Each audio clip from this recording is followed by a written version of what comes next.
जो आदमी फिल्म को बैन करना चाहता है वही सबसे बड़ा चोर है, वही सबसे बड़ा इस देश का दुश्मन है। तो हिंदुस्तान में मुस्लिम लीग की तो सरकार है नहीं, बंगाल में मुस्लिम लीग की सरकार तो है नहीं, तो फिर उन्होंने बिहेव क्यों किया मुस्लिम लीग की तरह से कि जिन लोगों ने भारत के संविधान की ओथ ली है, जिनने हमारे राइट्स को प्रोटेक्ट करने की कसम खाई है, ओथ ली है, वही हमारे राइट्स को छीनेंगे, इस बात की कल्पना नहीं थी।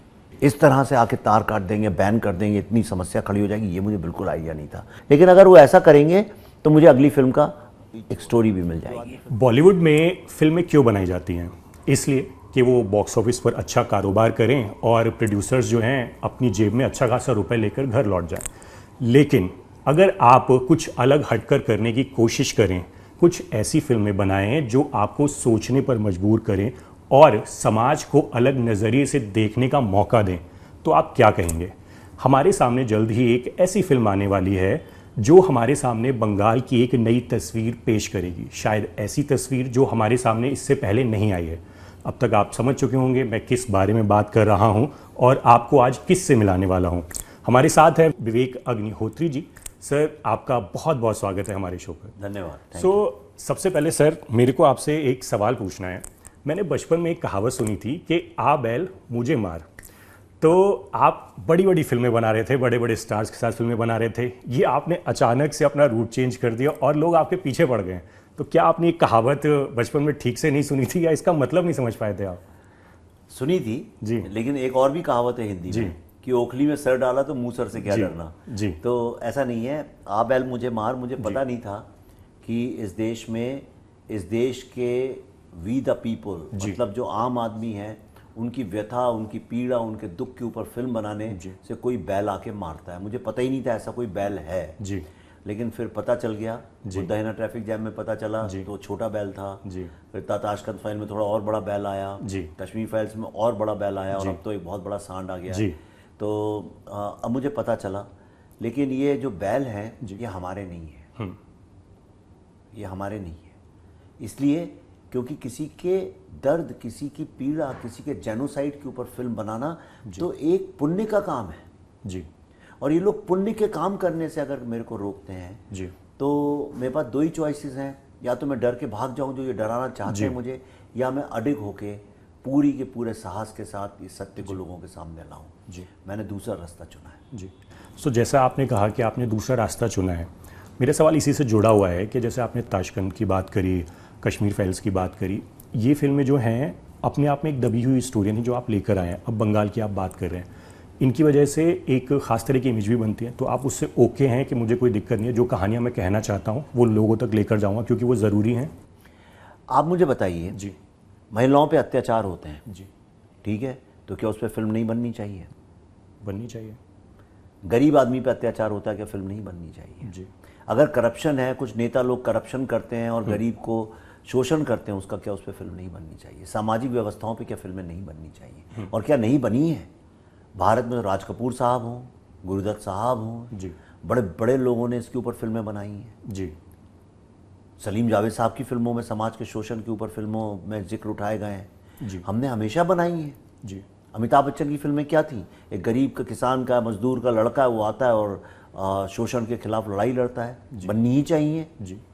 ये तो बम्बई में जो बॉलीवुड, जो नया बॉलीवुड जो अभी 2000 के बाद हुआ है, वहाँ सब यंग लड़के लड़कियाँ जो जिनको भारत के बारे में नहीं पता है, उन लोगों ने भारत से कॉमन मैन की समस्याएं हटा दी जी।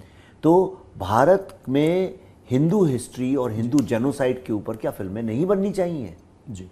बननी चाहिए। तो वही मैं कर रहा हूँ, और कर रहा हूँ तो उसका इतना विरोध क्यों? फूहड़ फिल्म बना दीजिए, माइंडलेस कॉमेडी, मतलब ऑडियंस इतनी मूर्ख है कि दिमाग भी ना लगाए, ऐसी कॉमेडी बना दीजिए। कहते हैं लीव योर ब्रेन्स बिहाइंड। कितनी इंसल्ट है ये ऑडियंस, आप सोचिए कितनी बेइज्जती है ऑडियंस की ये बोलना कि leave your brains behind, right जी। वो फिल्में बनाइए, किसी को आपत्ति नहीं है। अश्लील फिल्में बनाइए, किसी को आपत्ति नहीं है। गंदे डबल मीनिंग डायलॉग डालिए, गाने बनाइए, आपत्ति नहीं है। लेकिन सामाजिक व्यवस्था पे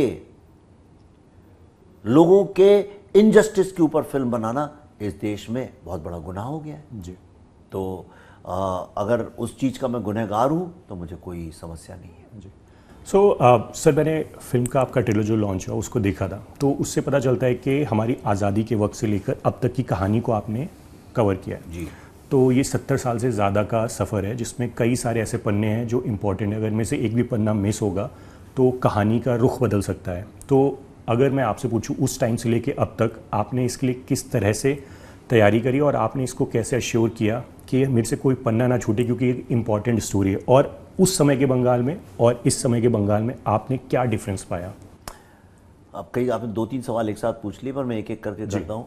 तो पहला तो मैं आपको एक क्रिएटिव जवाब देता हूँ कि समझिए आपके घर का कोई एल्बम है पुराना जो आपको कभी पता ही नहीं था, अचानक मिल जाए और उसके कुछ एक पन्ने गायब हों, तो आप पहले क्या करेंगे? उन पन्नों को ढूंढेंगे। फिर आपको पन्ने कहीं मिल जाएं लेकिन पूरे फटे हों, चिथड़ों में हों, जिगजॉ की तरह से, तो आप क्या करेंगे? उनको एक एक करके जोड़ेंगे और फिर से व्यवस्थित उसी ऑर्डर में करेंगे जैसे वो थे। तब आपको समझ में आएगा कि मिसिंग पेजेस क्या है। तो इसका रिसर्च जो है करीब 5.5 साल बाद ये फिल्म रिलीज़ हो रही है, तब से काम चालू है। बहुत शिद्दत और मेहनत से इसका रिसर्च किया गया है।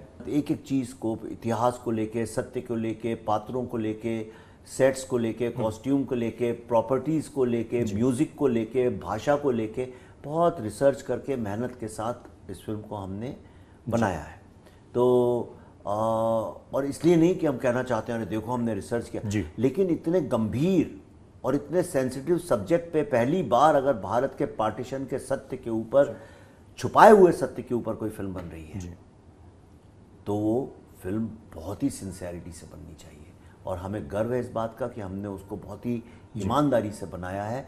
और इसलिए बनाया है कि लोगों को ना पता चले हमने रिसर्च किया है, लोगों को तो जीते जागते वो कहानी का एहसास हो कि जैसे वो खुद पार्टीशन में थे। तो that's what we have done. जब आप ये फिल्म बना रहे थे तो जैसे आपके ट्रेलर का अभी रिसेंटली विरोध हुआ बंगाल में, सो जब आप बना रहे थे, विरोध नहीं, बैन कर दिया गया। हाँ, तो वही सही है। मैं चाह रहा था कि आप अपनी तरफ से बोल दें सर, क्योंकि मेरा ये पूछना था कि जब आप ये कहानी लिख रहे थे, क्योंकि आपको ये कहीं ना कहीं डायरेक्टर को अंदाज़ा तो होता है और इसमें करोड़ों रुपए इन्वेस्ट होते हैं, तब भी आप ये रिस्क लेने के लिए तैयार हो गए कि मैं ये फिल्म बनाऊंगा और ये कहानी कहूँगा, क्योंकि कहीं ना कहीं आपके दिमाग में कॉन्शियसली तो होगा कि हो सकता है विरोध हो, और आपने जैसे अभी कहा कि बैन कर दिया गया। किस तरह से आपने ये डिसीजन लिया? क्योंकि ये बहुत इजी तो नहीं होगा, क्योंकि जहाँ करोड़ों का इन्वेस्टमेंट होता है, क्योंकि एक डायरेक्टर को सिर्फ यही फिल्म बनानी है, इसके आगे भी कई कहानियाँ कहनी है, उसके लिए आपके लिए पास एक बड़ी जिम्मेदारी होती है कि जो इन्वेस्ट कर रहे हैं रुपए आपने लगाए और लोगों ने लगाया, और इसके आगे जो कहानियाँ कहने वाले हैं। तो नहीं, मुझे ये तो पता था कि लोग कहेंगे अरे प्रोपेगेंडा, ये हो, तो उनकी आदतें कहते ही रहते हैं, तो I don't even give a damn to that. लेकिन मुझे ये नहीं पता था कि ये हो जाएगा इस तरह से, आके तार काट देंगे, बैन कर देंगे, इतनी समस्या खड़ी हो जाएगी, ये मुझे बिल्कुल आइडिया नहीं था। क्योंकि मुझे बिल्कुल आइडिया नहीं था कि ये तो इसका मतलब ये है कि हम भारत के पार्टीशन का असली सत्य दिखा रहे हैं, Hindu genocide, untold story of Hindu genocide दिखा रहे हैं। इसको बैन कौन करेगा? इसको सिर्फ मुस्लिम लीग बैन कर सकती है, पाकिस्तान कर सकता है, बांग्लादेश कर सकता है, क्योंकि ये दिखाने से वो एक्सपोज हो जाते हैं कि उन्होंने किस बर्बरता से मारा हमारे लोगों को। तो हिंदुस्तान में मुस्लिम लीग की तो सरकार है नहीं, बंगाल में मुस्लिम लीग की सरकार तो है नहीं, तो फिर उन्होंने बिहेव क्यों किया मुस्लिम लीग की तरह से? ये मुझे नहीं पता था कि ऐसा संभव है। ये मुझे बिल्कुल कल्पना नहीं थी कि जिन लोगों ने भारत के संविधान की ओथ ली है वही लोग हमारी फ्री स्पीच को बंद करेंगे और हमारा राइट हमसे छीनेंगे। जिनने हमारे राइट्स को प्रोटेक्ट करने की कसम खाई है, ओथ ली है, वही हमारे राइट्स को छीनेंगे। इस बात की कल्पना नहीं थी। जैसा कि आपने कहा कि आपको ये उम्मीद नहीं थी कि ट्रेलर के साथ ही होगा, तो अभी फिल्म के साथ भी आपकी लड़ाई आगे जारी रहेगी जब फिल्म रिलीज़ होगी, क्योंकि उसको लेकर भी शायद आपका एक इंटरव्यू था, वायरल हो रहा था कि बैन करने की मांग हो रही है, लेकिन आप लड़ाई लड़ेंगे उसके लिए। तो आगे आप क्या, मतलब जो वहाँ पश्चिम बंगाल की सरकार उसका टच में है, कैसे क्या आगे आपका मोटिव है कि मतलब कैसे वहाँ पे रिलीज़ के लिए स्मूथ रिलीज़ हो जाए, उसके लिए आप क्या क्या तैयारियाँ कर रहे हैं? उसके लिए हम ये तैयारी कर सकते हैं कि भाई थिएटर्स हैं, थिएटर ओनर्स को अपनी फिल्म भेजेंगे, डिस्ट्रीब्यूट जी जो कर रहे हैं वो भेजेंगे, यही कर सकते हैं। अगर लेकिन कोई उसका विरोध करेगा तो फिर अब देखेंगे, उसके लिए जो भी लीगल कोर्स अवेलेबल है वो लेंगे। और हम कर क्या सकते हैं? कॉमन आदमी इस देश में कर क्या सकता है? अगर आपको पकड़ के 10 पुलिस वाले लाठी मारने लगे बिना बात के इलीगली, तो आप क्या कर सकते हैं? आप कुछ नहीं कर सकते हैं। क्या कर सकते हैं आप? आपने देखा होगा इतने सारे नेता लोग हैं, एक गरीब टीचर को या डॉक्टर को जाके झापड़ मार देते हैं, उसकी पिटाई कर देते हैं, कपड़े फाड़ देते हैं, वो बेचारा क्या कर सकता है? लोग जाके किसी की दुकान तोड़ देते हैं, मीडिया हाउसेज में जाके उनके यहाँ तोड़ देते हैं, किसी के बोर्ड को पेंट कर देते हैं। लॉलेसनेस जब होती है तो आदमी क्या कर सकता है, गरीब आदमी? और हम क्रिएटिव लोग हैं, हम कलाकार हैं तो कलाकार क्या कर सकता है? हम थोड़ी उनकी तरह से डंडे और लठ उठा सकते हैं, हम अपनी सिर्फ आवाज़ उठा सकते हैं। लेकिन अगर वो ऐसा करेंगे तो मुझे अगली फिल्म का एक स्टोरी भी मिल जाएगी। लेकिन सर इसमें क्या दिक्कत है? अगर हमारे समाज का एक सच है और वो सच सामने आता है तो इसमें दिक्कत क्या हो रही है? आपको क्या लगता है क्यों नहीं दिखाना चाहते हैं ये सच? अरे किसी चोर से पूछिए कि आपको चोर बता दूं पब्लिक में, तो आपको दिक्कत तो नहीं होगी। क्यों नहीं होगी भाई? अगर आप किसी को चोर बोलोगे तो उसको दिक्कत होगी ना। जी। अच्छा, उससे क्या? अभी तो किसी ने फिल्म देखी नहीं है, जी। तो अगर आप बोल दो कि मैं ये मोहल्ले में एक चोर है उसको पकड़ने जा रहा हूँ, सबसे पहले चोर ही बोलेगा नहीं, ये आदमी झूठ बोल रहा है, प्रोपेगेंडा कर रहा है, कोई चोर नहीं है, सब ईमानदार लोग रहते हैं, इसका मतलब वही चोर है। तो जो आदमी फिल्म को बैन करना चाहता है वही सबसे बड़ा चोर है, वही सबसे बड़ा इस देश का दुश्मन है। फिल्म में एक किरदार है गोपाल जी का, तो उनके पोते हैं, उन्होंने एक बयान दिया कि उनके किरदार के साथ थोड़ी सही तरह से पेश नहीं किया। इस एक डायरेक्टर के तौर पे आप इस आरोप का किस तरह से जवाब देना चाहेंगे? देखिए, वहाँ ये सब टीएमसी के मेंबर हैं जी। ओके, तो इनकी मजबूरी है कि कैसे जिंदा रहना है कलकत्ता में, तो उन्हें वही बोलना पड़ेगा जो इनके पार्टी वाले लोग बोलेंगे। लेकिन उनसे पोते से मेरी कई बार बात हुई है फ़ोन पे। जी। मैंने उसको बोला था मैं तो हीरो की तरह दिखा रहा हूँ उनको, और उन्हीं का इंटरव्यू, पोते का ही इंटरव्यू उस पर बेस्ड है कैरेक्टर। ओके। और पर एक बात मैं आपको बताता हूँ, गोपाल मुखर्जी हीरो थे, जी। हीरो रहेंगे, और इस फिल्म को देखने के बाद भारत का बच्चा बच्चा उनको हीरो मानेगा, सलाम मारेगा।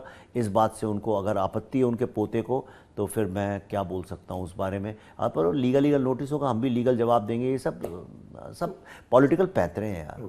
सर मेरा एक सवाल ये भी है कि आपकी फिल्मों में स्टारकास्ट जो होती है बहुत रिपीट होती है, तो एक डायरेक्टर के तौर पे आपको उनके साथ काम करने में सहूलियत है, इसलिए आप वो एक्टर से उनको रिपीट करते हैं, या फिर जिस तरह की फिल्म आप बनाते हैं उनके साथ वो लोग रिलेट करते हैं और उसको, किरदारों को, उस कहानियों को अलग स्तर पे ले जाने में मदद करते हैं, तो इसलिए आप उन्हें रिपीट? देखिए, दो चीज़ें हैं। आपने बैंक में 100 रुपये डाले और अगर कोई उसको 200 रुपये करके वापस कर दे तो बुरा तो नहीं लगता है, तो आप बार बार उसी बैंक में जाएंगे ना। तो ये जो एक्टर्स हैं मेरे, जो मैं कैरेक्टर यहाँ लिखता हूँ वो यहाँ जाके परफॉर्म करते हैं।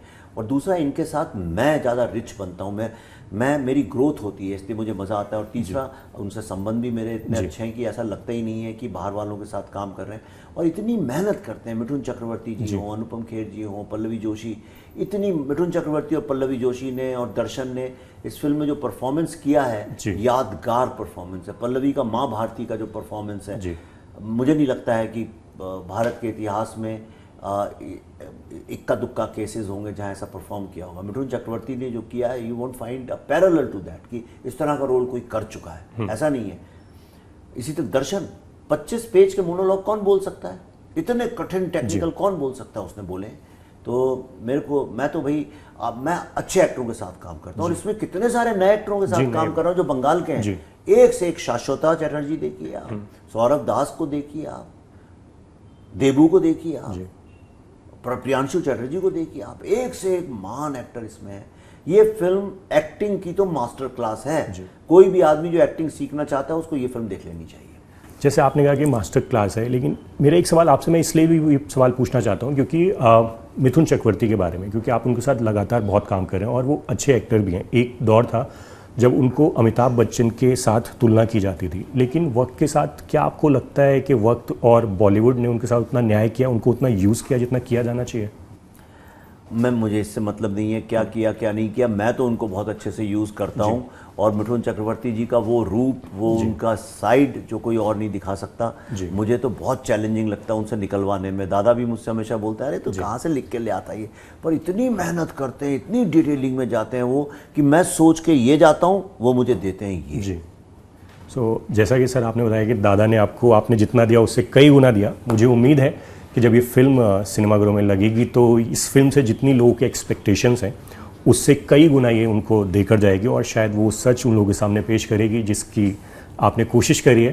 एंड थैंक यू सर हम लोगों के साथ बात करने के लिए। एंड आई बिलीव कि आपकी ये फिल्म भी पुरानी फिल्मों की तरह और अच्छा कारोबार करे और लोगों को पसंद आए। Thank you very much. जी, मुझे तो बहुत चैलेंजिंग लगता है उनसे निकलवाने में। दादा भी मुझसे हमेशा बोलता है, अरे तो